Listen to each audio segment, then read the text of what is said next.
there are two things that are a big danger for you when you're investing in bonds. One is your reinvestment risk. And two, coupled with that, is being seduced by yield. Yes, on the short end for T-bills, I am getting great rates. But I also understand I want to skate where the puck is going. And based on demographics, based on economic growth, based on the debt we've taken on this country, rates can only go so far. So why wouldn't I barbell this strategy? Why wouldn't I have money on the short end, but also put some more money on the intermediate and long end of the curve? Forget everything you've been told by others before. Get ready for the real deal, the full story, real talk about money, markets, life. Now, it's The Real Investment Show, presented by RIA Advisors. And like the Doublemint twins, two for one. You're going to get 2 hours of Financial Fitness Friday as we fill in for Chris Salcedo here in Houston. And for 1 hour. So we hope you stick with us. Send us your questions. We have, again, personal finance questions. We have no idea on what shampoo to use on your dog. Oh, well, we might. I think, John, we probably do. We can probably talk about that if we need to. Listen, send us any question you want. How to clean grout in the toilet. We'll help you with anything you need. Pulling weeds, backyard. Pulling weeds. Laying some mulch. We're here for everything. You know, as a financial advisor, you sort of are everything. I mean, we talk to clients talk to us about everything. You get such a unique perspective and stories. The reason I went into this business were the stories, I have to tell you, because I've always was fascinated, John, by how people learned about money, made their money, thought about money, their decisions, but how, working with families here in Texas, especially that have been here over 150 years, like how their families got here. And, it's like 1880, the series 1883, right out of people's mouths. I love the stories. Funny, one client I'm working with is working on a script out of Stanton, Texas, and she is from Stanton, Texas. And we talk about having a burger there at the grill on the corner. It's a drugstore and grill, but it's just her family grew up there and had farmland. And I just love these stories. Texas is full of stories of how people made it, got here.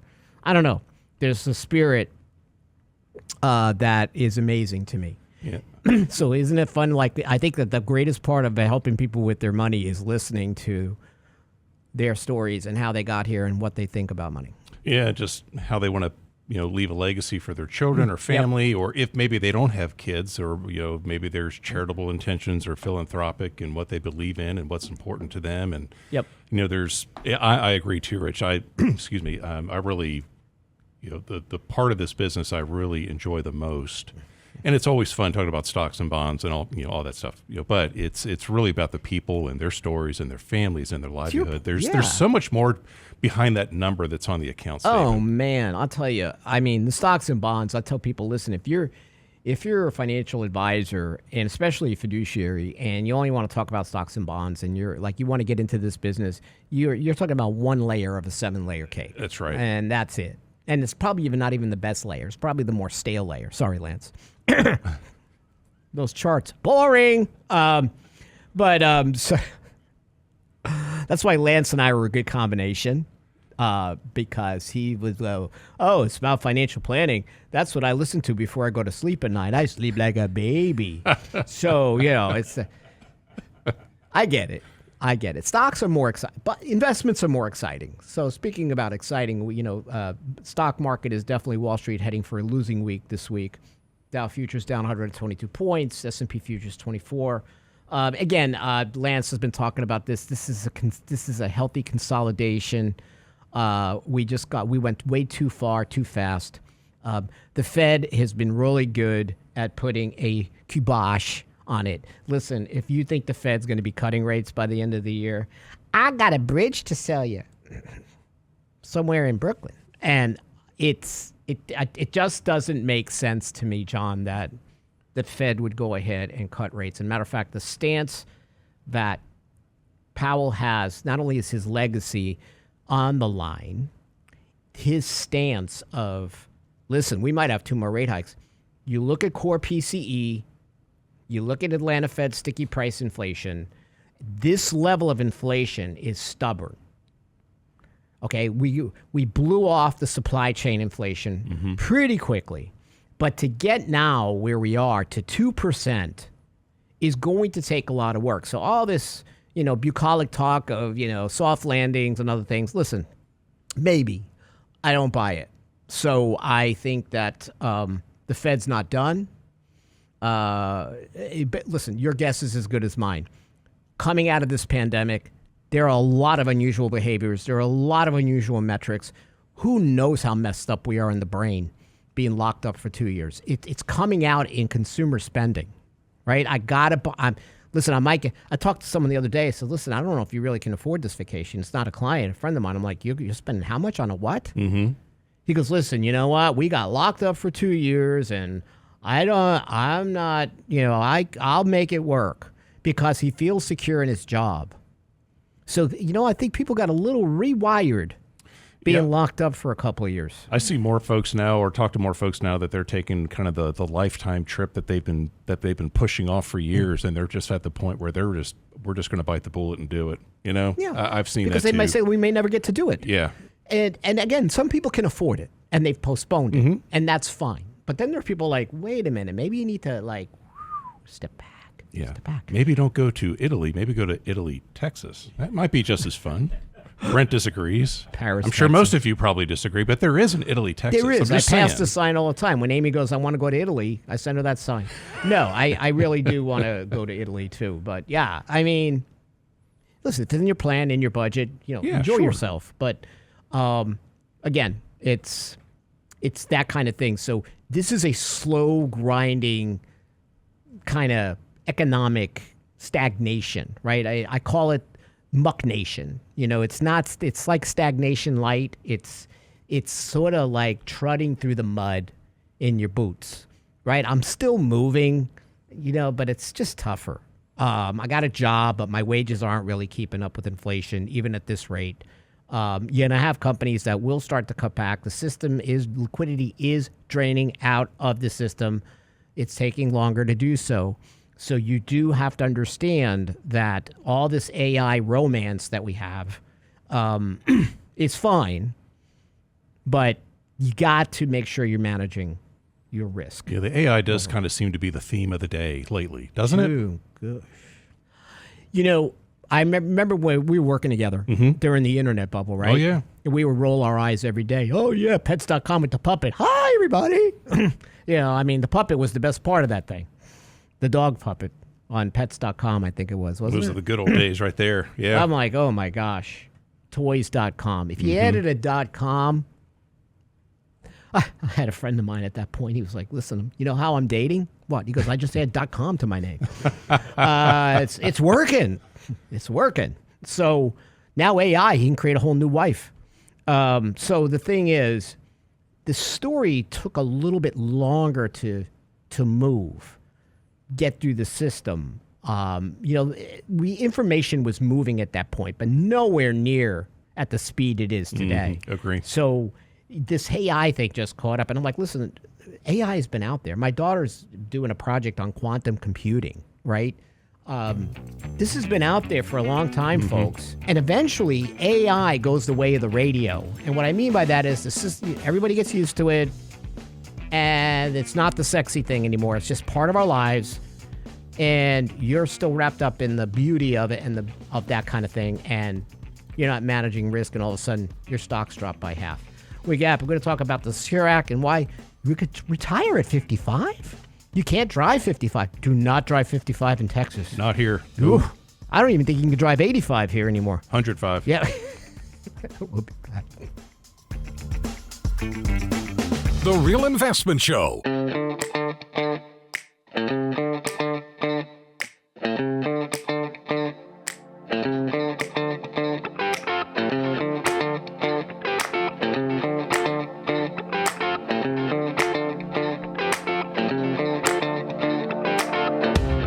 So again, the second hour, we're going to be taking a lot of your questions on personal finance, money in general, heck, anything you want. We're getting all kinds of great suggestions on cat litter on YouTube channel. So tune into our YouTube channel. John goes, my neighbor's dog hates people. One grumpy mutt. I like your dog. You know what would be a good name for a dog like that? It's Grumpy. Otto. In case you haven't missed the Otto movie with Tom Hanks was actually pretty good. My man Otto. So instead of this 55, we should be calling it "Don't be a sloth. Invest in Roth." See? Ooh, I like that. I don't know why Brent's not using me for this stuff, but we are big fans of Roth. Excuse me. And Roth is a way for you to invest after tax and then pull the funds out tax-free. And I will tell you, all this talk about, oh, the Roth is going away and we got to worry about Roth. Well, maybe. But in the latest Secure Act, boy, Roth is really featured. Mm-hmm. Right? So, and I call Roth the J.G. Wentworth because the government needs money now. So it's a great tool. Oh, my God. Man, and things are tough around here today. It's Friday morning. It's Houston. I don't know what it is. It's humid. A little coffee on the pipes. I saw the Make heat. it better. I saw the heat rising from the hood of my car just parked there today. That's what I ate for breakfast on the way in. Heat. The heat. This is so thick. I was like, oh, this will be I'm going good. to take a slice of humidity. I'll take that with my coffee. Thanks. Yeah. That's pretty funny, John. But overall, keep in mind that when you think you're going to retire into the lowest tax bracket, that also might be a dream. Because you have to look at stealth taxes, IRMA surcharges, taxation of Social Security benefits, right? And that Roth does not require RMDs during an owner's lifetime, unlike qualified plans, right? It's easy to see where the Roth advantage is. But years ago, we'd be like, well, why would you do that? Pre-tax accounts are the best thing in the world. They're not. If I could do it all over again, John, I would tell you what I would do. I would not put a penny in pre-tax funds. I do not care what my tax bracket was. When young people come in, I tell them Roth 401k. Absolutely. There are studies out there that show you, even if you're going to be in the 15% tax bracket, Roth still works. It's just not talked about. Wall Street does not like Roth for some reason. But they do love pre-tax. And your accountant loves pre-tax. In all fairness, your accountant is trying to save you taxes today. We also have to worry about your taxes tomorrow.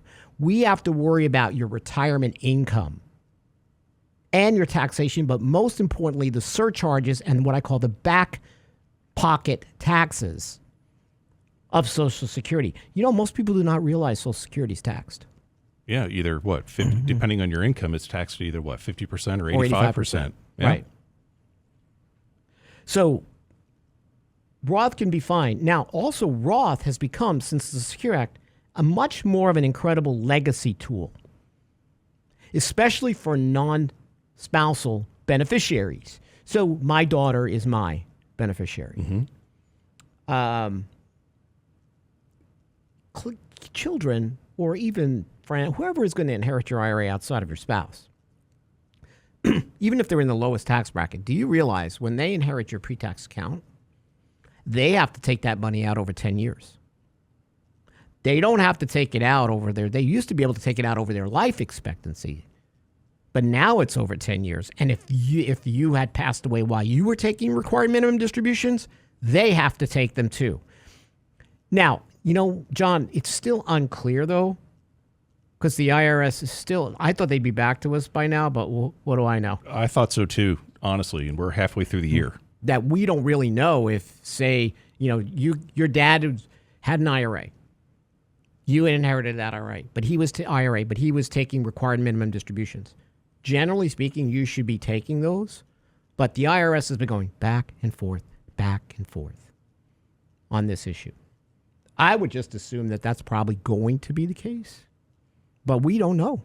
Yeah, but at the end of the day, it's still, if you inherit that IRA, whether it's traditional or Roth, more about the Roth in a moment, whether you what that ruling is. If you inherit that pre-tax or that IRA as a non-spouse beneficiary, by the end of the 10th year, that money has to come out. Has to come out. Has to come out. And that could, depending on what that size is, that could be massive. And then you're being pushed into that tax bracket right there. Regardless. So if your children are in a lower tax bracket, you're going to push them into a higher one. So Roth, from a legacy perspective, along, I think, with permanent life insurance, has become much more valuable in the eyes of what we're seeing. Now, unless you think taxes are going down in the future.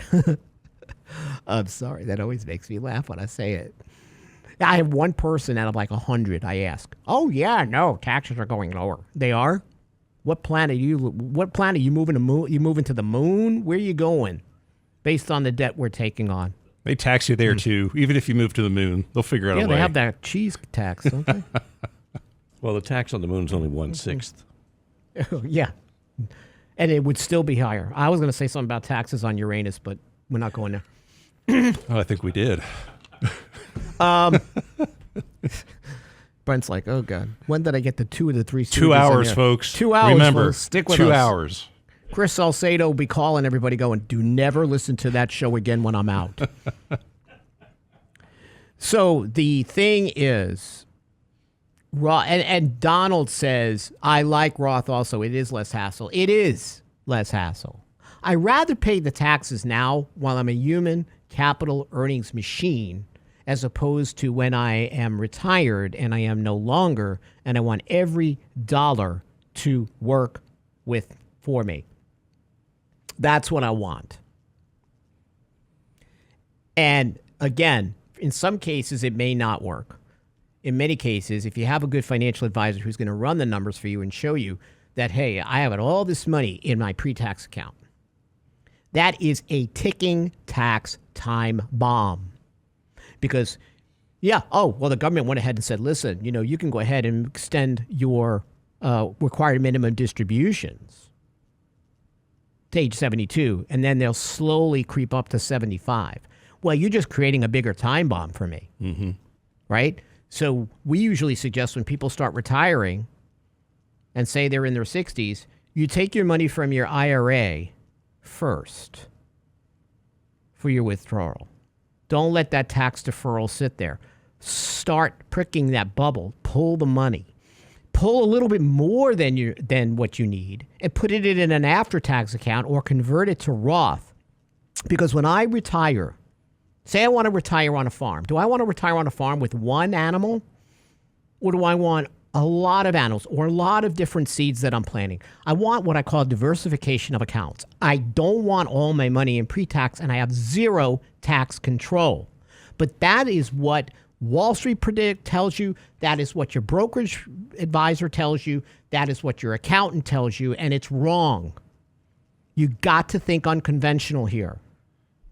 Because you understand taxation on Social Security. You understand surcharges or IRMA charges on your Medicare premiums. So I could be in the lowest tax bracket, but once I consider the 50 cents and 85 cents on the dollar, we show clients and people that we work with, you're not in the lowest tax bracket at all.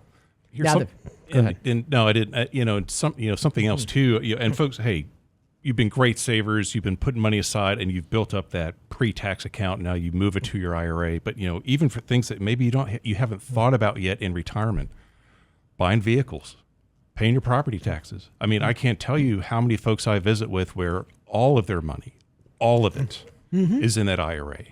And so if they ever need anything, right, John? It's all taxed, all of it, right?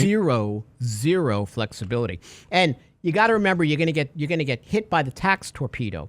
That's the sharp rise and then sharp fall in middle class income households, the marginal tax rates as their income rises. So you get hit by this torpedo and then it levels out. You got to find ways to minimize that torpedo hit. One way to do that is Roth conversion. So we will have clients that we run numbers and we show, listen, in the short term, this looks painful as heck. This looks painful. You're going to do these 5-6 figure Roth conversions when you retire, and you're going to have to pay the taxes now, and your tax bracket's going to look horrendous, but then look out over your life expectancy and your spouse's life expectancy, and you would be surprised how much you're saving in taxes. I mean, I ran a report yesterday, John. $300,000 in lifetime savings by taking a hit today because of Social Security and, most importantly, IRMA. And don't forget, we are going to see the Tax Cuts and Jobs Act sunset. That is going away. I'm sorry, whoever is president, based on the debt we've taken on and all the stimulus, there's just no way in heck. So those marginal rates are going to squeeze down, which makes now, through the end of 2025, a very good time for Roth conversion. Now, we'll tell you, there are people that have been on this for a long time. I've worked with people that have said, listen, I didn't want all my money in pre-tax accounts. I've got brokerage, I've got after-tax, and it works. So when I need to take money out, I could take a bit from each, and I do not budge my marginal tax rate. That's what you want. That's what you want. We get back, we're going to talk about don't drive 55 or whatever the heck it is. What is it, John? Is it 105 in Texas? Seems to be. How do you retire at 55? I don't know. That's a miracle to me. Who wants to retire at 55? We'll be right back.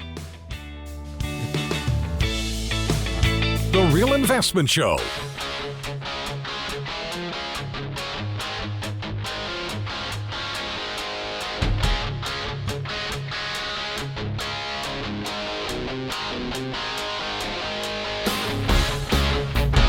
Welcome back. Everybody thinks that that's me on that ad. Why, Red, I never. But that's Erica. She works for us. That's pretty good, though. I do believe I missed that candy coffee. I think I sound like Flo from Alice. I used to love Flo from the Alice show. Kiss my grits. There's not enough flows in the world right now, is there? There's not enough. Yeah. No, we need a little bit more of Kiss My Grits. We need to bring that back. Kiss My Grits. You know, just. And for those of you that are offended by it, kiss my plant-based burger or whatever the heck you're eating. So, you know, on the YouTube channel about Roth conversions, yeah, it's why just bite the bullet and do it. Yeah, I would do it. You know, it's important to think about when you're looking at Roth. I have some clients that have gone full out Roth.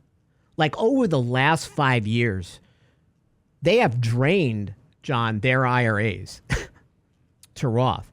We run the numbers every year and we pull the money. And they have this huge bucket of money in Roth. And I just look at it and I go, I feel so good about that.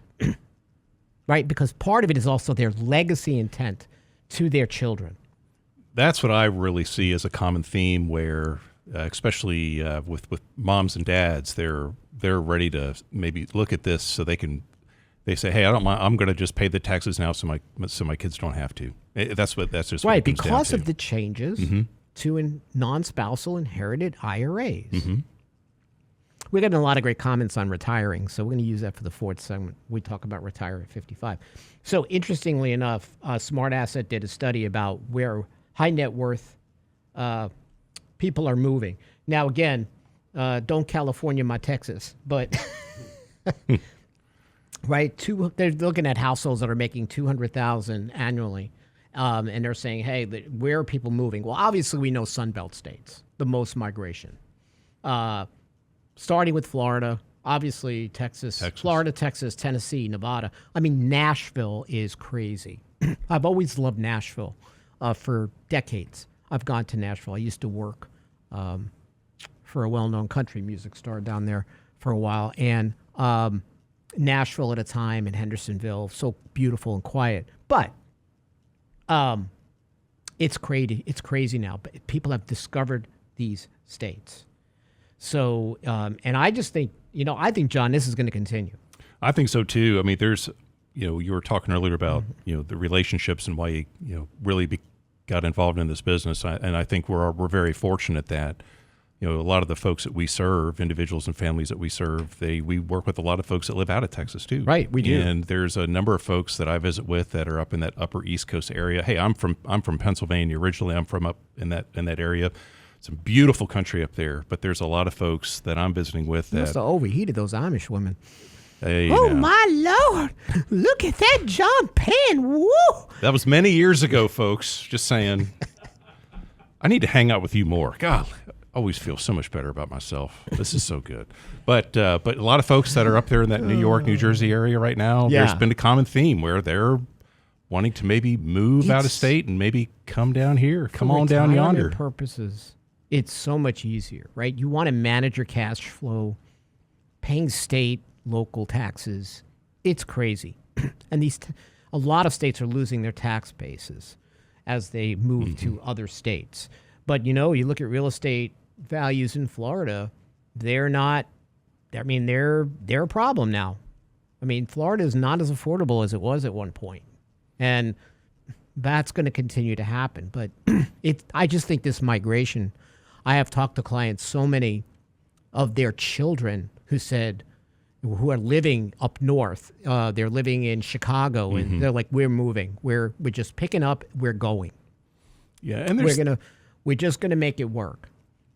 And there's a lot of things you have to take a look at. I mean, I know Texas doesn't have a state income tax, but depending on where you live in the state, you have to look at what your property taxes will be too. So Absolutely. I mean, you got to at the end of the day, you got to look at the numbers and look at all that. But I mean, You do. yeah, You do. And again, a good financial advisor will show you here's the impact to your plan by you moving from one state to another. I want to buy a house. I want to sell my house here and move here. What's the overall? I have seen success scenarios tilt much higher with a move for those who are willing to do it. yeah. So that's interesting to see when you actually see the numbers prove it. Yeah, I think and sometimes there's a consideration of, well, should I split time, maybe spend half the year here and maybe spend half of the year in a warmer state or somewhere else, or does it make sense to keep my property here? Should I sell it? Should I rent it out?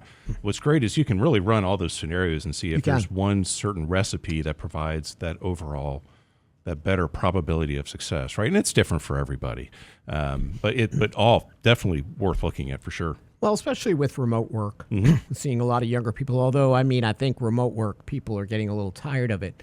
Actually, I talked to a lot of people who are working remotely, and they're like, we don't like it.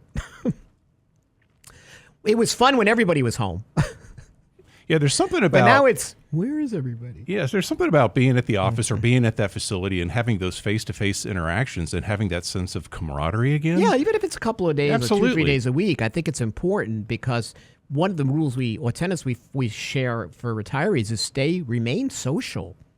You could get locked away and not be social at all, especially men. So I think getting out there does help. But I think it's a nice balance. If you have a hybrid schedule, you can do that, and it works. I know a lot of Gen Zs though. They don't want to come to the office. Baby boomers are annoying. Millennials poof on you. I don't get up until mid-morning. So I'm working at 2 o'clock in the morning. You all asleep, you old people. It just depends on your workforce. There's something. Hey, I find myself wanting to go to bed earlier and earlier. I was like 9:30, 10 o'clock. I was like, whoo. 9:30. You're like Charlie Sheen. Or somebody else I'm thinking of. Yeah. I'm not gonna say. 9 o'clock's the new midnight. It is. It's like, man, it feels like it's 2 o'clock in the morning. What time I is was it? up until 9:30 last night going, wow. It's 9:15. I'm not kidding. I'm usually like tucking it all in by 8:30. Yeah, but what time are you getting up though in the morning? 3:30. There you go. 4 o'clock. Mm-hmm. But it's strange, like winding down and the sun's still out. Like sometimes I got to walk out in the yard and go, wait, there's life out here. You burn your eyes. See, that's why I'm not a big fan of this time change. I like it light in the morning. I like the light in the morning. I don't like the dark in the morning. How about you, Brent? I completely agree. That's just, I don't know. I can go to bed when it's daylight, because I'm sleeping the sleep of exhaustion. Yeah. Brent's just passing out. Well, Brent, I mean, what time are you up in the morning? The first alarm goes. First alarm. First alarm. That's the warning There's right a there. 5-alarm system. Yeah, the first alarm goes off at 3, followed by the 3:15. What about the four-legged the one? 3:25? But the four-legged. Oh, she hits me about 1:30, between 1:30 and 2. Yeah. Oh, man. If you want to come back, you want to be Brent's dog. I'm just telling you. The dog eventually runs the household. And knows it. And knows it and is very content with it. It's all over her face. I own these two. That's how it is. I mean, it's all about the fur babies with It us. is. Oh, I mean, yeah. it's their house. We live there. We take care of them and clean up everything. And we have plenty of four-legged alarms that get us up at all sorts of times that in the morning. Eventually, I'm going to own a dog that wants to sleep in. Yeah. She just, and I'm talking about like 7 in the morning. You know, because even like Amy's up because she works at Channel 2, but she's up at 2:30. And I'm getting texts that, Lance, I don't know if anybody really sleeps on this team. Nobody here sleeps. Nah, it's overrated. No. It's, it is what it is. And sleep is healthy for you, by the way. But I do know getting up early there's a lot of benefits to getting up early. There's all of these studies that talk about even the time change to where it is light in the morning is better for you than late at night. But I know We get more stuff done by 9 in the morning than most people do all day. it is amazing I agree. how much you can get done in the morning. I have always been that way since I'm a kid, and it's served me well my whole life. You are just getting so much done. And it gives you a lot of flexibility during the day when you're able to do that. Overall, does help. But by 10 o'clock, you want lunch. No, 9 o'clock, you want lunch. Well, in Brent's case, 7 o'clock, you want lunch. Well, you've already been up for, what, half the day at that point for him. Heck yeah, it's time a for while. lunch. The deli downstairs opens at 7, so Yeah, You know. right. They're I'll be there. Yeah, convenient. So we've got a few earnings coming out this summer. Darden came out yesterday. What's funny about Darden? Darden is Olive Garden. It's a sort of a middle, lower end range of things, right? Of dining experience. But they bought Ruth Chris. Mm-hmm. Saw that. And I don't get the purchase. Like, I think, to me, you have look at how many now people that are making 6 figures. There was a whole look at the reports from Dollar General and Dollar Tree. How many people with 6 figures are now shopping at dollar stores? So dollar stores are trying to accommodate that group, right? Walmart shows that also the same thing. So I still think there is like the middle of America, the wedge of incomes will eat in an Olive Garden over Ruth Chris. So I just think buying a high-end chain going into a slowdown doesn't make a lot of sense to me. And their numbers reflect that the higher end is not bringing in the money as much as it was. Yeah, I don't know. I mean, have you looked at what a steak cost lately? Yeah, just saying. Yeah. Absolutely. So, but companies are going to have to try, and they are, some to their own detriment, but they're trying to reinvent themselves through this period where you're fighting for every dollar, and it's always that way. But as inflation stays sticky, it's even more important. When we get back, we're going to talk about the retire at 55. Got a lot of insight from our YouTube channel on retirement because it's different for everybody. It's a mosaic. We'll get back. The Real Investment Show.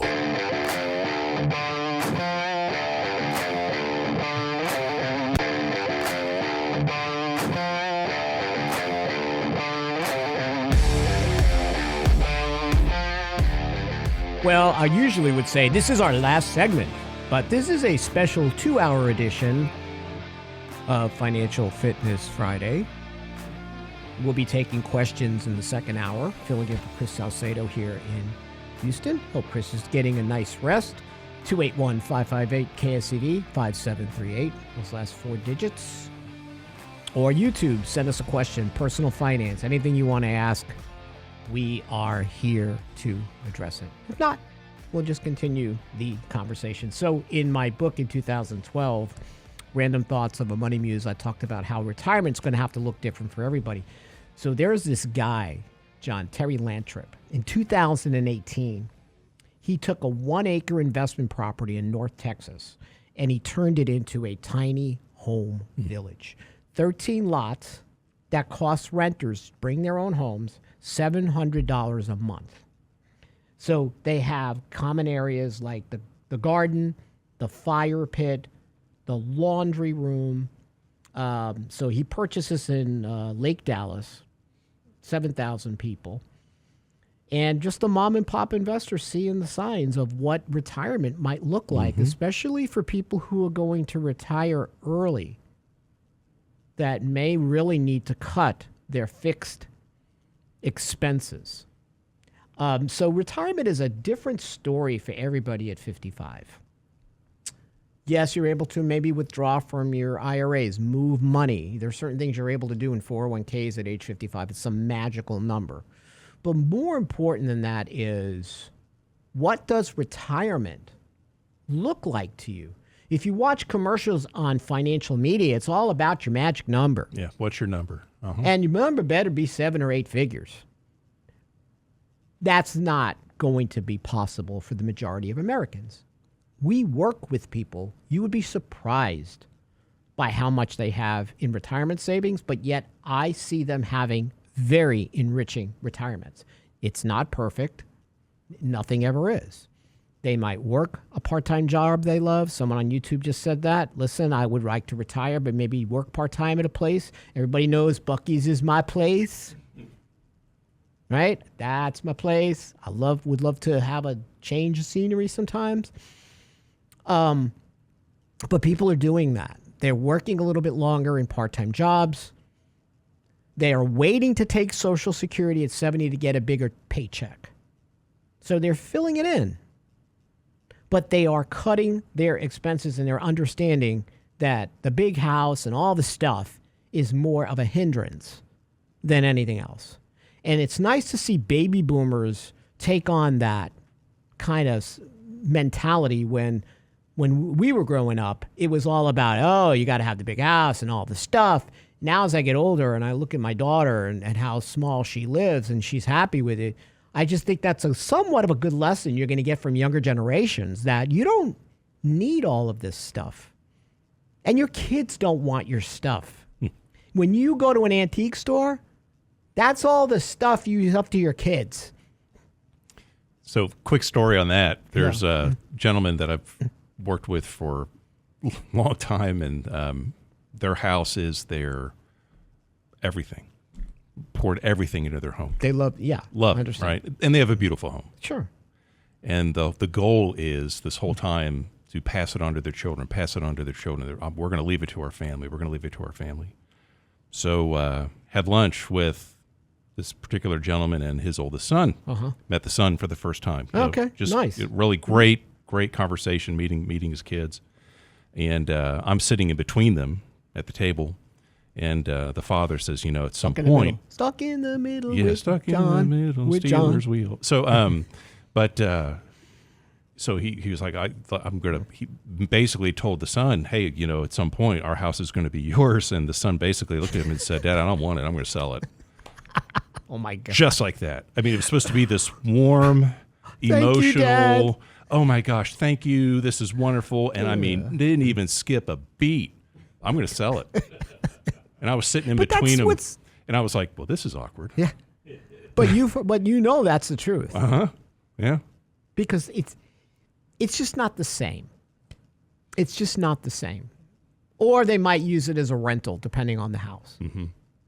But I don't see this, I want the house. Now, maybe if I'm in Destin and I live off the water, I have a mountain place, even then I could say people may not want it, but your kids maybe want it. They don't want your house in the middle of Sugarland. They don't. They just don't want it. They would look at it and go, cha-ching, cha-ching. They just see the cash from it because it's just something that they have to upkeep. You know, and Lance talks about this a lot, and we do too. A house is not an investment. A primary residence to me is not an investment. It's a lot of great things, and I love having a house. Sure. But to tell you that you're going to make a lot of money in an investment compared to putting it into a great equity over time or an investment that you've researched, it's just not. It's not the same rate of return with all the stuff you got to put into it, right? Matter of fact, we have so many people that retire and decide, I'm renting. I'm out of this. Or they're buying smaller patio homes. You know, you're going to have to make big changes to retire at 55, especially if you don't have a health care component lined up as a bridge between then and Medicare. And I will tell you, insurance is going to be a problem for you. It is expensive. I think that's the biggest concern that folks have when they're considering maybe retiring at 55, and that looks so different for everybody, to your point, Rich, or maybe I'm just not going to work my crazy hours that I'm working right now. Maybe I want to work a little bit less, so maybe they can keep that health care plan. Right. Or if they do retire, most of the time it works when their previous employer allows them to keep that medical insurance plan, maybe at roughly around the same premium that they were paying before, that can act as that bridge before they are eligible to transition to Medicare. It's when they have to go out there and shop for those private policies, that's when you see a problem. You do.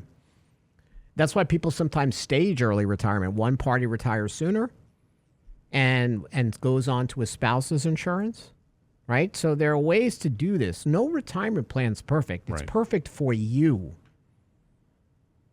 I have one client did retire at 56, and he did exactly what he bought a small house, and he literally lives in the middle of nowhere. And I admire him every day. He sends me a picture. Oh, look, there's an elk in the road. We can't go anywhere. Who cares? We can't go anywhere. And I'm like, I just love you. This is how I want to live. How many people live in your town? Oh, 75. Seems crowded to me, but I still love you. Is there a Buc-ee's there? You could drive to the Buc-ee's. But the point is, there's ways to do it, but you're going to sacrifice something to do it.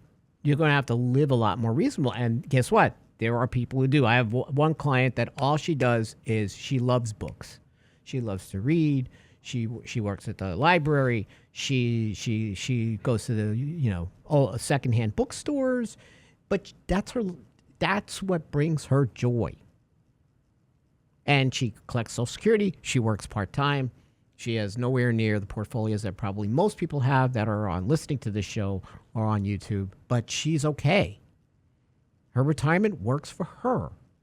And what do you see as a common theme most of the time, Rich, when folks are able to make that transition, let's say at an earlier age? I mean, what I see are folks have done a great job where they have no debt.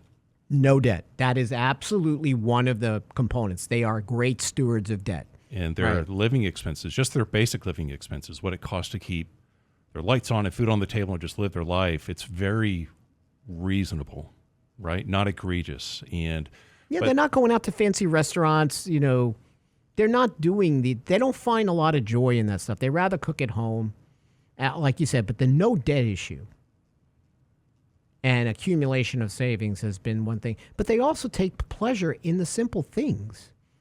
They would rather probably go to Paris, Italy.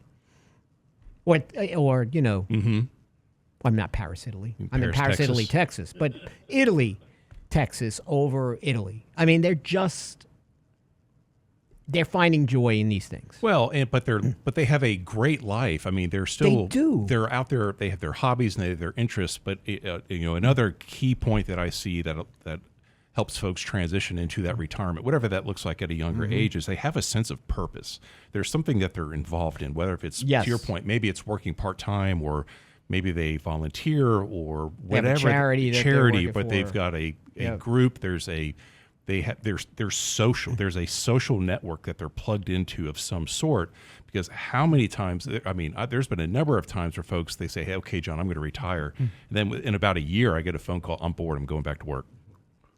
In my book, I wrote this chapter about Luling, Texas. Started going to Luling when I first moved here and I fell in love with this town.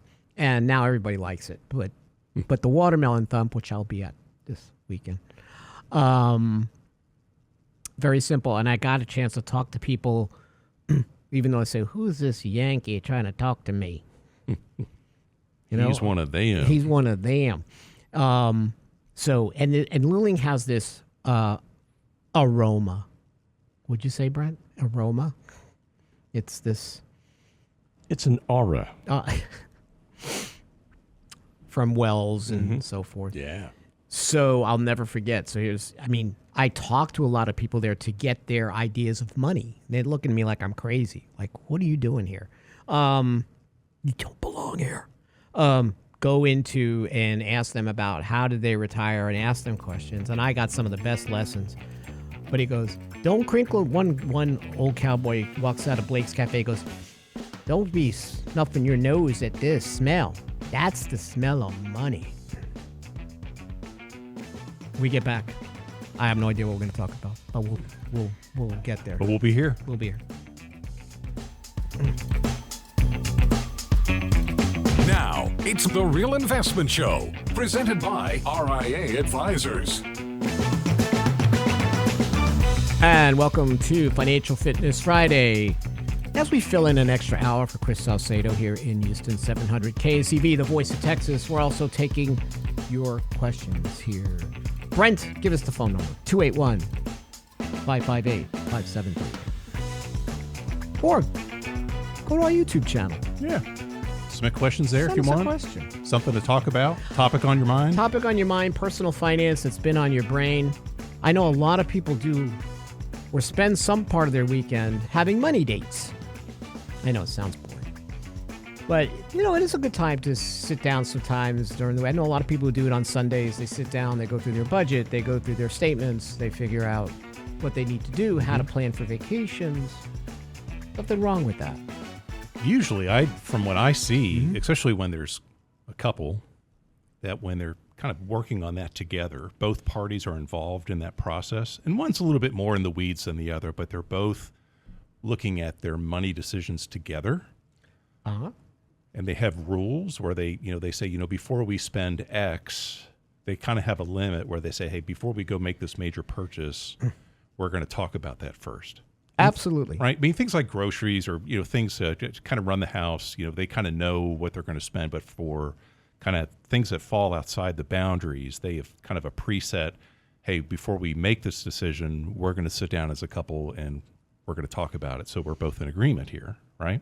You definitely see with younger generations, Gen Zs, Gen Xs, both parties more engaged in the financial decision or involved, like with meetings, they come in, both of them. Mm-hmm. Baby boomers, it seems that there's one party that is the one that's handling things and one isn't. But that is absolutely changing. And John, I know you have daughters, I have a daughter. We want to see them engaged in the process overall. Absolutely. Our oldest right now is in the process of talking with potential employers, and that eventually here we'll be looking at benefit packages and retirement plans, and you were talking about the Roth earlier. Roth 401k. We're talking about. I'm telling you right now, we will be talking about the Roth 401k. I mean, hands down, and how that works and what that means longer term. Right? Start planting those seeds Absolutely. early. Right? Absolutely. You want to make sure that your kids are engaged, and when they get married, they're engaged together in the process of learning about money. Speaking of engaged, there's something that's really troubling. Mark Zuckerberg and Elon Musk are going to have a cage match. I don't want to see both of them without their shirts on. But there's some part of me that Elon really just needs to take this dude to the mat. I would be like, Elon! Just choke him out. I mean, there's so many crazy. It's like we're living in the Babylon Bee. We no longer exist in the real universe. We're in the Bee-verse, right? When the Bee promotes something, it's like real news. Is it like Stranger Things? Is that what we're on right now? No, we are absolutely there.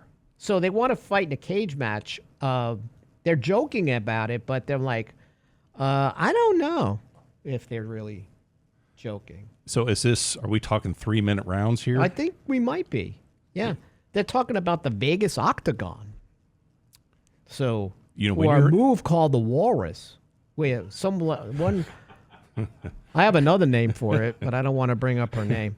Lays on top of an opponent and does nothing. So, man, I'm going to tell you what. I've never been in mixed martial arts. I've never been in the octagon. You never had the walrus on you? Maybe during your honeymoon, right? I can't. Woo, that's a whole other show right there, my friend. Right. But man, 3 that's minutes for the in there. Podcast. Yeah. Oh, what I'm about to say, this isn't going to sound good either. Okay, go ahead. But 3 minutes in the ring. That 3 minutes lasts a long time. I hope they're ready to go. Well, we know how that honeymoon went. See, there it is. Welcome to the second hour, everybody. It's a minute longer than I thought. So, the walrus. I don't know. I mean, we are living in a parody, aren't we, Brent? You find that every day when you wake up? Like, what's the...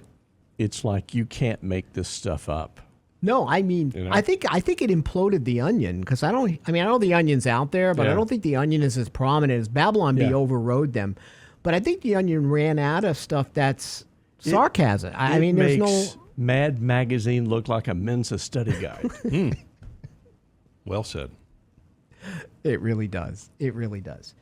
Where you go sort of keep your sanity sometimes, outside of the whole ESG stuff that drives me crazy, is your finances, right? There are certain things you can control. You can control your finances. You can control how much money you save, how much debt you take on. But there are many reasons. There was a new Morningstar report issued recently about why do investors hire a financial advisor, right? Some of it is they have really come to the realization that they have some discomfort handling their own issues, and they need help in making good decisions, right? So discomfort, 32% of responses. Specific financial needs, 32%.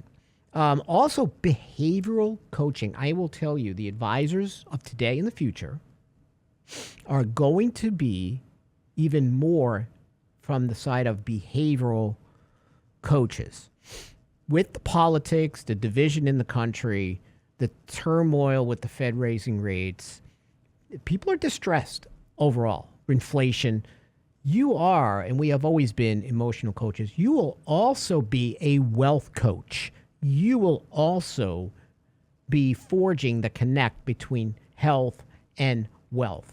And there are a lot of metrics out right now used by financial advisors to help you plan for illnesses and issues. Like, for example, I do encourage people to do, or clients to do 23andMe. Why? Especially for if they have a tendency to have certain illnesses, especially dementia, Alzheimer's, which can really exhaust savings quite a bit because you could be physically healthy for years, but obviously need to be in a facility that will take care of you. These are not cheap ways to go, so people need planning. So I think financial advisors are very in tune to the role emotions play in this process, especially when it comes to markets. Lance talks about this a lot. We are primal when it comes to markets. Our emotions override our decisions because I get it. In the short term, stocks are stories.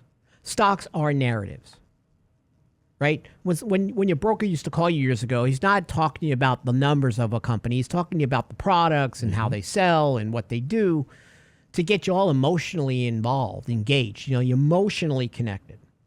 So that is something that we help people to do, and that's what a good advisor does. They're addressing emotions right from the start. But there are specific issues that most people will have. But then there are people who avoid financial advisors like they avoid going to the doctor. We're going to talk about that when we return here on Financial Fitness Friday, 700 KSCV. Stay tuned.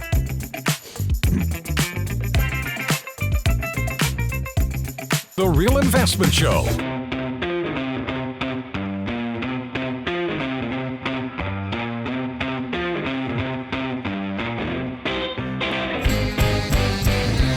Listen, you want to be up on your finances, you go to realinvestmentadvice.com and you go ahead and you sign up for Lance Roberts' newsletter in your inbox on Saturday. You could almost hear him cursing when he's writing it on Friday. Why is this Rosso bothering me? It's called love. It's called love. But a lot of information, a lot of videos before the bell, a lot of great writings, Michael Leibowitz. We do a lot of great presentations through the year, Candid Coffees on Saturdays. We have one coming up in July with the Lance Roberts. Sort of a,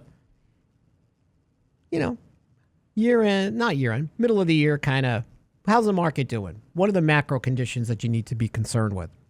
So that'll be happening in July. You sit in on a Saturday morning before you start your day, and you will get a lot of information needed to go ahead and make good decisions. You got to keep in mind that we are fiduciaries. And you hear this F word thrown around a lot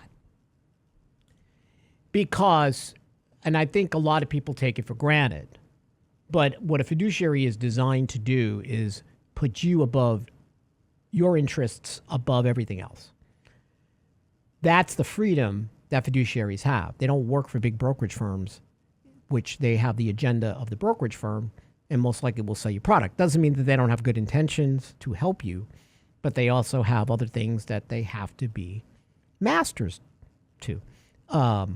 And there are things that fiduciaries do. Their allegiance is to you.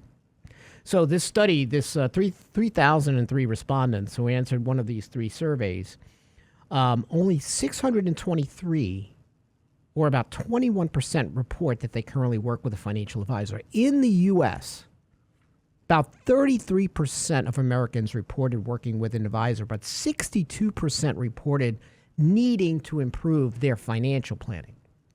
I like that, John. It's not they need to figure out what stock to buy or what's the coolest AI stock to buy that has no earnings. But there are people who would benefit from a holistic view of their finances. Where are we? How realistic is it that I can slow down? But think about how many people are also in denial. That's it too. Of their financial situation. Mm-hmm. And they don't really understand what the deal is because they don't want to know. Or maybe they feel like there is something wrong. I have people that won't go for physicals every year or go to the doctor because they go, best I not know. I'm not attuned to that. I would rather know and try to find a way to fight it or take care of myself. I understand sometimes it's not good news, but I rather know it than not know it. And I think what a good fiduciary or financial partner does is they're not here to knock you down. They're here to coach you into making just better decisions and understanding you've been trained by Wall Street and financial media to think that you got to have this perfect kind of retirement. You're going to sit on a beach in Aruba with your little pineapple. It doesn't have to be that way. And it may not be something you want to be. So I think if you have a good financial advisor, you're willing to share that, and that person is going to coach you, create an action plan to get you in much better shape. So you mentioned the word fiduciary. This actually came up in a conversation earlier this week with me where the question was, so John, your firm and you're a certified financial planner. Rich, I know you're a certified financial planner. We all are. For all the advisors here are. Brent's just certified. Brent is certified in all things. Yes, sir. Certifiable, yes. I gave Brent his breakfast this morning. Piece of chocolate. One piece? Yeah, just one piece. Just gets one piece. She got me on a diet. I got one diet. piece. Yeah. Wow. But the question was, John, are you going to be a fiduciary for just what we are working on together, or are you a fiduciary for all things for me financial? Good that was question. a great question. That was a great question. And that was a question that I have never received. And I said, I haven't gotten it, but it makes a lot of sense. I said, we are fiduciaries. I am a fiduciary for all things for you. Mm-hmm. It doesn't matter if it's something that we're working on together or if it's some other facet of your life. I'm a fiduciary, first and foremost. I have to tell you, sometimes you make tough decisions as a fiduciary, especially when there are family dynamics and there are children that that are tapping mama and papa's wallet when they shouldn't be at 45 years old, and putting someone in financial jeopardy in retirement. And parents have a tough time with the word no. I, for one, it's my favorite word. Don't worry. Let me call them. I am happy to be the bad guy for you because we cannot jeopardize it. And studies show you have more and more families, mom and dads, that are jeopardizing their own retirement to still pay for their adult children. So you were talking about, excuse me, the different hats or the different roles that a financial advisor can fulfill. Because I know so much of our weeks, yes, we're talking about the markets and how your portfolio is positioned and just our thoughts on the market. But there's so much, and that's very important. But there's so much more around that, so much more emotion and life and how this all comes together. And part of that role that I find myself in too at times is being that buffer or that intermediary between mom and dad and son and daughter, and how to facilitate those conversations. Absolutely. Right? And it's a nuance just from knowing the family. So that's important. So you want to work with an advisor, that's fine, but understand you're in the minority, obviously. And understand, because it is, when you go for or do a full financial plan, it's like going for a full blood diagnostic. Financial blood diagnostic, you're going to know where the good points are and the bad points are, and where those pain points need to be changed. They're there to help. Someone asked about, hey, what prevents people from reaching their goals? Well, first of all, I will tell you, when we talk about raising money smart kids, is the lack of delayed gratification. Studies will show that if you can delay gratification, and in the form of that financial rule is pay yourself first, you have a better chance of being successful in many ways. All this fear of missing out, got to live for today, all this other stuff that we're really good at in America and consumers, because we'll put everything on credit and worry about it tomorrow. That rule being broken is what will create that financial hardship. You will not manage debt properly. You will not pay yourself first, putting a certain percentage of your paycheck into your retirement account, an emerging savings vehicle. The ability to be disciplined and delay gratification shows that even from studies in the 70s, they tracked those kids, called the marshmallow experiment, for decades, and showed that the ones who did wait for their treats were the ones who were more successful. And I try to instill that in my daughter, and she's too much delayed gratification. She's very, very, very disciplined, but I'd rather have her that way than all over the board. Oh, sure. Right? So the lack of the immediate gratification issue, emotions. Lance talked about this earlier this week. What an enemy to not just your portfolio, but your money decisions in general. You letting your emotions run wild and making bad decisions is not going to work for you to hit your financial plan. So I hear this a lot when folks are, a lot of our time during the week is spent working and serving and being there for our existing clients. But there are a number of conversations that we have where folks are, kind of in the process of visiting with firms and trying to find a good fit for an advisor and, make sure there's a match in philosophies and such. And, a lot of times, at least in my experience, when folks are reaching out to us, it's not necessarily about performance. It's, John, when I talk with my advisor, I constantly are repeating my same concerns over and over again, and I get the same answer every single time. My advisor is not listening to me. I feel, it's very deep what they're looking for in a relationship with somebody that they can trust, right? At least that's what I see as a common theme. It's not always about the performance. It's, hey, if I want to talk, I want to go through these decisions because they are very emotional. But that's how we're wired as people. This, dealing with money is very emotional. Yes, it is. It's very emotional, and you've got to take it out. You got to have rules. If you don't have rules, you don't have anything. But you got to have rules. We have what we call, if you go to Real Investment Advice, type into the search box, financial guardrails. We will give you guardrails, lessons we have learned from the wealthiest of clients on how they handle money throughout their years. How much they put down on mortgages. How much do they have that they put towards discretionary spending? These are rules. Read The Millionaire Next Door, one of the best books ever. You can go to our site, Go to financial. We have great financial survival guides. But you go down and you scroll down. There's a wealth potential test that you can take for free on our site. That wealth potential test is going to give you the metric to understand if you have those tenets, if you're following those rules. Gordon says you have really good face for radio, John. Really? Yeah. Oh, appreciate that comment. Thank you. But you got a really big fan there. Says, oh my gosh, you're a hunk. Okay. Well, that's what not time is it? exactly Oh, that. That's good. not Okay. exactly what he said. Nice talking to you, everybody. Yeah. Cosmetics. Well, there's no cosmetics on this show. No. There's no makeup here, everybody. Just a lot of coffee Just a lot of coffee. and one piece of chocolate for Brent. And one piece of chocolate for Brent. No, dark chocolate only because it's very healthy for you. Any You can eat- cosmetics, we fix it in post. Oh, that's a good one. So somebody talked about, and Lance brought this up about bonds. And people don't understand bonds. There's a great piece Lance wrote about this we're going to talk about when we get back. Yeah. Bonds can be a very important part of your portfolio, even though you might not like them and they're not exciting. Why does your portfolio have to be so exciting? That's another problem we have. Money is supposed to be boring, like Lance says. Boring wins the game. Slow and steady wins the race.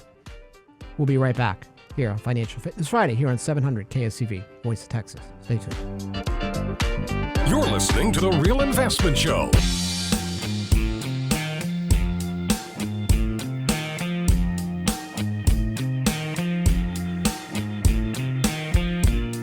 So if you have a question, go to our YouTube channel or go ahead and call us at 281-558-5738. We're happy to address your finance question. Bonds are a popular topic only because people are trying to figure out how they fit in. Yesterday I did an interview. I can't remember what magazine it was, Fortune, Forbes, or whatever. And it was talking about bonds. And Lance is a bond expert. Michael, we have to place bonds. We feel the importance of placing bonds in portfolios. But one thing I said yesterday was there are two things that are a big danger for you when you're investing in bonds. One is your reinvestment risk. And two, coupled with that, is being seduced by yield. Yes, on the short end for T-bills, I am getting great rates, right? I can get a brokered CD. Go to your brokerage firm, get a CD, FDIC insured from all these banks across the country.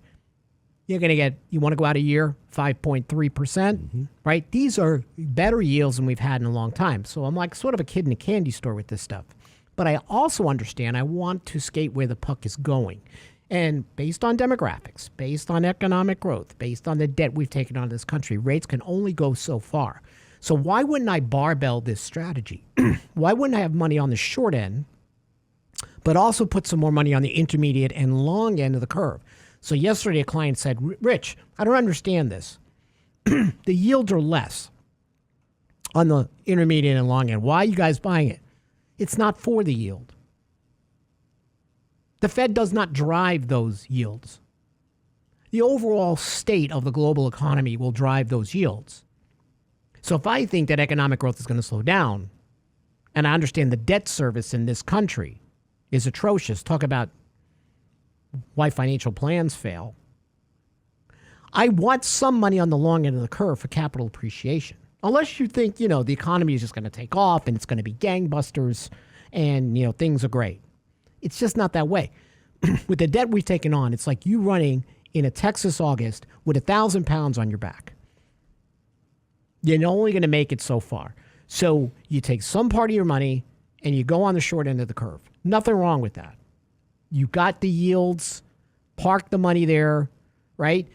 Danny and I on the show, John, you too, we've been talking about at least having a year's worth of living expenses and something we call the financial vulnerability cushion, especially as the economy gets worse. We started talking about this before COVID, but 6 months, the air conditioner breaks down. The car needs work, whatever it is. But another 6 months in case somebody loses a job, which very well could happen if the Fed keeps going. So 1 year in an online account, online FDIC insured savings account. Those rates have always been better than brick and mortar banks. Synchrony, Ally, Marcus, and I can go ahead and get over 4% on my money. So, but outside of my financial vulnerability cushion, I can craft my bond portfolio. And Lance does a really good job monitoring the yield curve. So if you want to understand how to implement that, you just read his newsletter too, or we will happy to help you with it as well. But people are having a hard time with the intermediate and long end of the curve, John, because they don't understand why we would own that. Why would you own that when you can get 5% plus on the short end? Because as a financial advisor and money manager, we have to look forward. We just can't look to today. We make a financial decision in a portfolio. It's not for the next week. Yes, if things go up, we'll trim it, right? We manage risk, but we're investors. We're not traders. So we're going to hold something for 3 to 5 years unless conditions change. And we believe that this path is of slow growth and that rates will align. And when there's a flight to quality, I know we look dysfunctional to each other, but we're still the cleanest dirty shirt in the world. Money goes into treasuries. What do you think? It's funny because I have a client who's a farmer, and literally about 3 weeks ago, he's like, "We're the cleanest pig in the pen, John." And I said, "I'm going to use that." And you just did. And I'm going to use it again. It's such great points, Rich. There's been a number of folks that have said, why wouldn't I just put all my money in a 1-year, 6-month or 1 year treasury? And we get it, right? You get nice yields you've had in a long time. For some of your money, absolutely. For you outside of that vulnerability cushion, I can't talk. For some extra money outside of your emergency funds, absolutely. Hey, take advantage of these higher yields. But if you're just like, well, I'm just going to put all my money in that 6-month and 1 year, right now we don't think the Fed's going to be lowering rates. But do you think maybe a year from now, 2 years from now, that rates will still be this high? So what if that's that reinvestment risk. If you put everything into a 6-month, 1 year, then it matures and maybe you've got lower rates. Now what are you going to do? Exactly. Right? Now, this has taken a bit longer than we expected. Absolutely. Because of all the massive stimulus. And again, I do think that our brains were sort of rewired being locked up for 2 years. One of the worst decisions in my lifetime that I've seen. I don't know about you, John, but the whole response to COVID was shameful. So who knows, people want to spend even more. If you had some capacity to live for today, you are really living for today and you're spending money you don't have. And I don't know how long that euphoria lasts before reality hits. So it's taking a bit longer to get to where we want to go. But that doesn't mean that we're not going to get there. I want my money now, Rich. I want it now. JG Penn. Yeah, I want it now. It's so you're talking about the long end of the curve, and what Rich is talking about there on the long end of the curve are bonds that have a longer lifespan. 20-year bonds, 30-year bonds. Yields. A fancy way of saying interest rates are yields. Yields, interest rates out there on the long end of the curve, like Rich mentioned. Those yields don't really adjust directly by what the Federal Reserve is doing. It's about where are we going, right? And we do think we'll be getting into a slower rate of growth environment. We think yields will eventually come down.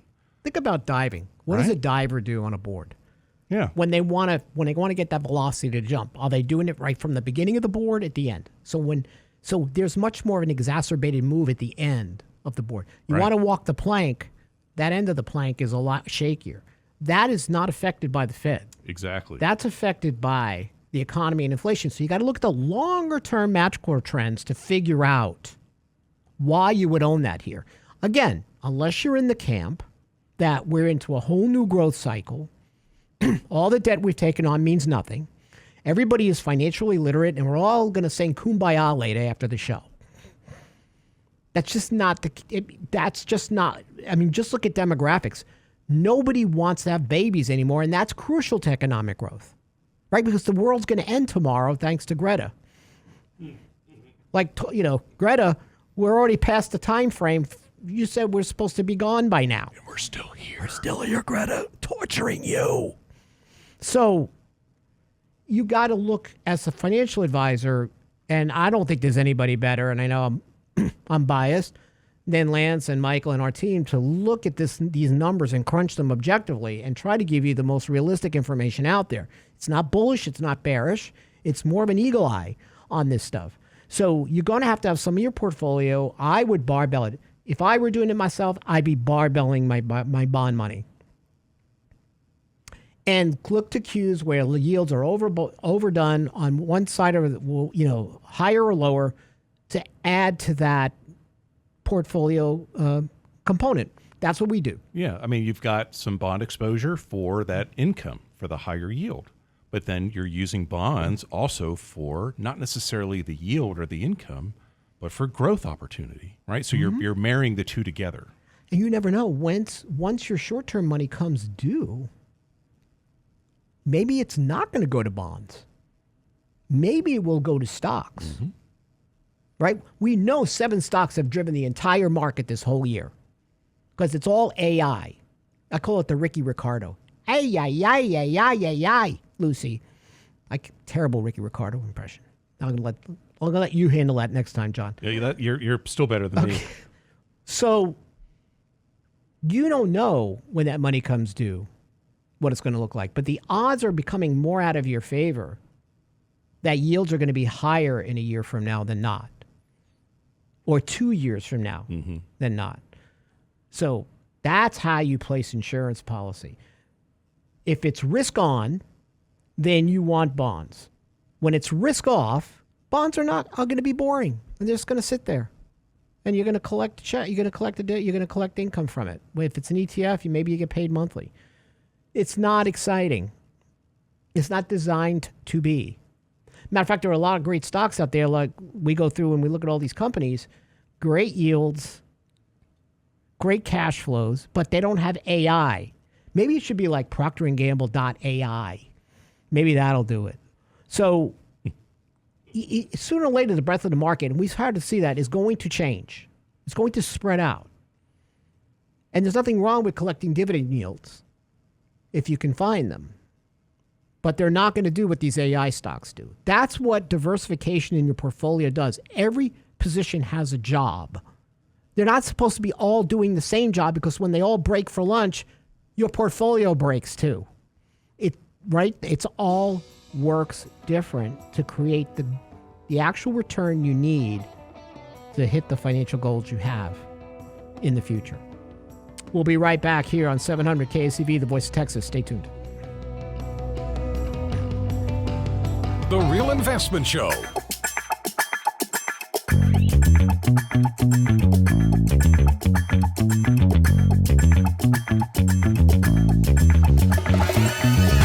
I thought that bumper music was going to morph into the theme for Beretta.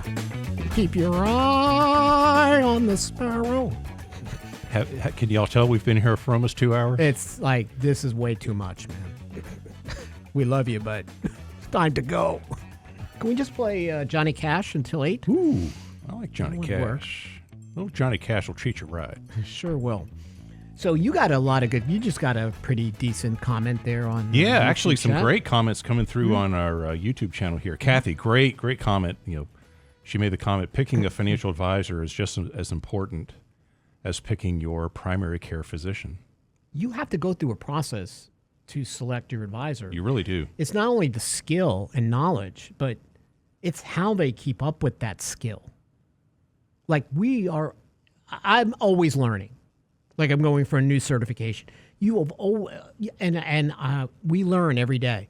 You have to continue to grow in that profession. Any certification you have is just a springboard. If you can get stale with what changes in this industry real fast. Oh, so if so you don't have a quick. doctor that's keeping up with things, to your point, that is important. But you also have to have a philosophical link with that individual. Some people are great people, but they just don't have the chemistry to work well together. Sometimes, how many times do we meet with people going, you know what? We're just not a good fit for you. That's what a fiduciary can say.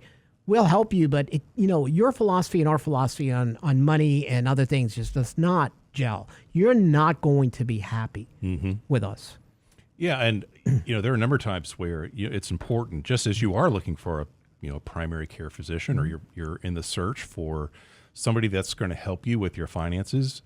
It's okay to visit with multiple firms to get an idea of what is their philosophy. Is there a good match? Because like you said, Rich, we just as individuals and families are out there looking for an advisor for a good fit. Well, the advisor is looking for clients individuals to be a good fit too. We want there to be a good match in philosophy, right? Because you want the client to be happy. Yes. And that when you both speak to each other, there's a resonance. You're on the same vibe. Like if you have if you're sort of haphazard with money and you want to be in all the hot AI stocks, there's a place for you somewhere, right? But we're risk managers. We're looking at your overall risk in everything. So that's not going to be something we're going to do. Yeah, and that's okay. It's not an indictment against your philosophy. It's just that we just don't meld with it. Absolutely. So it's okay.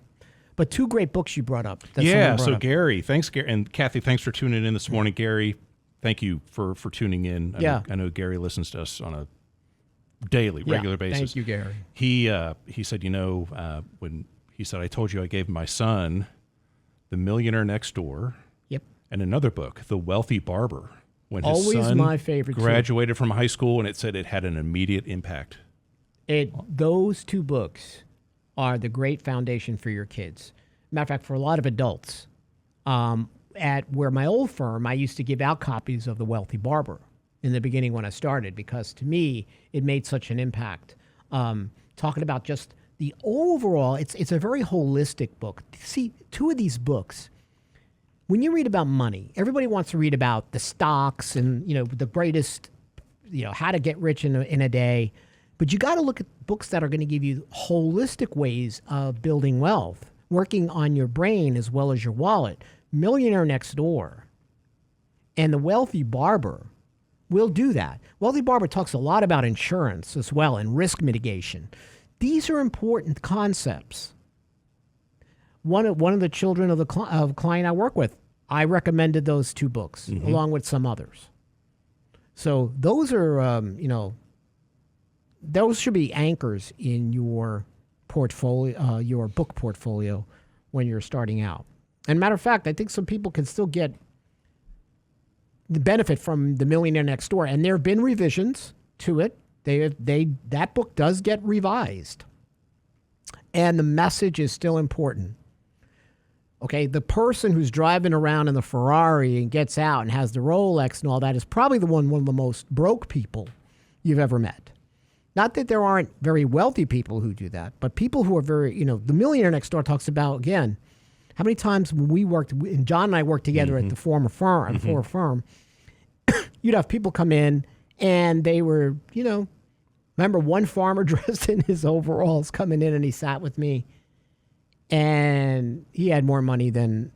Don't ever judge a book by its cover. Never. Oh my gosh, don't ever. I have a client that went on a Mercedes car lot here in town and couldn't get the time of day because of how they dressed. Now, they weren't dressed slovenly. They just weren't dressed like maybe they're used to. And I'm like, you salesmen are crazy. So there was a gentleman. Don't judge a book by its cover. And they got turned off. They left. Yeah. They were buyers and they said, we're not buying here, to themselves, and walked off. At our former firm where you and I used to work together, there was a day where a gentleman, he would take the bus. He would ride his bike up and down Westheimer. I think I remember that guy, yeah. And he would load it on the public transportation, the Houston Metro. He would take the bus everywhere. And he came walking in and wanted to talk a little bit about investing. And you would have thought this guy didn't have a penny to his name. And he pulled out a check with over 8 figures on it. And it's like, well, you can probably go buy all the buses you need. It's like, go for it, man. It was amazing. I have never understood that impression of money based on how somebody dresses. Absolutely. I've never gotten that. Like, a good fiduciary is just going to talk to you and figure out what you need, and not really looking at how you look or what your haircut looks like or anything like that. And it is amazing. And The Millionaire Next Door will go through that, how millionaires spend money. They don't want flashy cars, right? They're not going to get a top-of-the-line suit. You know what I tell people a lot of times? I tell the younger kids, think in the middle. Think the middle when it comes to when you want to spend. I don't want the highest priced item. And I may not want the cheapest. But is there a brand in the middle that is dependable and will do what I need? Like I always fit, and I'm not an endorser for the product, but I always fit Toyota into that space. I don't need a Mercedes. I don't need to understand the cost of maintaining that particular vehicle. Nothing against if you drive a Mercedes. No. It's just not my thing where I look at how much money I'm losing by driving it. That's just my mindset. Like my money mindset goes there versus, oh, people are going to be looking at me because I have a BMW and all that stuff. Toyota is going to be where I would say, like I got a call from a client. What should I recommend? What should I look for my daughter? I said, look at a Camry. Look at a used RAV4, something dependable. And that's what he did. It's about setting up that behavior. I mean, really, anybody at any age can probably benefit from those, right? But if, especially, Gary, to, tip my hat to you for giving that to your son at a very young age and just, getting their mind right around this because, look. It would be important to understand when they read them, what highlights they pulled from those books, Gary. Like what really resonated with them that might set them on a really great course. But I do commend you for those two books. They're two of my favorites. Yeah, because just look at the world that we're in. I mean, we're bombarded by news 24 hours a day, 7 days a week, and it's all the hype and absolutely. Oh my gosh, get rich quick, and this you put your money in this, you can get a 30, 40, 50% return, and it's just like, wait a minute, how do you really? Because you mentioned it earlier, Rich, and you hit it right on the head. It's not a sprint. It's really more of a steady race, a steady pace over time. And you got to set up that behavior, but we all get pulled into this euphoria that's around us. So it's good to be grounded. It's all headline driven. It is. It's not this different from the mainstream media than financial media. Yeah. Right? It's all headline driven. We try to make sure you're getting substance on the show, I'm a fan of. I watch CNBC. Oh, sure. I'll watch Fox Business. I want to understand exactly where they're going. And generally speaking, and Lance is always on with Charles Payne at Fox Business, and they do a great job. And I think that certain shows do a really good job providing information as opposed to hype. But the issue is when they start talking about specific stock recommendations and stuff, you can't look at that and say, that's how I'm going to invest my money. I'm not going to look at, they told me I should go into NVIDIA, so I got to do that. I mean, there are people that will invest just based on a recommendation. And then they do the disclosure at the bottom of the screen. This person has zero interest in NVIDIA. Like, they don't own it. Yeah, and the disclosure is usually so small you can't see it anyway. I would rather have someone at least talk up their book because at least I know their money is backing them up. If I don't even have skin in the game, you're giving me a recommendation. Well, now, may I take that recommendation and do homework? Maybe talk to my financial advisor? Perfectly acceptable. But to go ahead and commit my funds to someone that brought this up on TV and doesn't have an interest in it, no, not doing that. Not happening.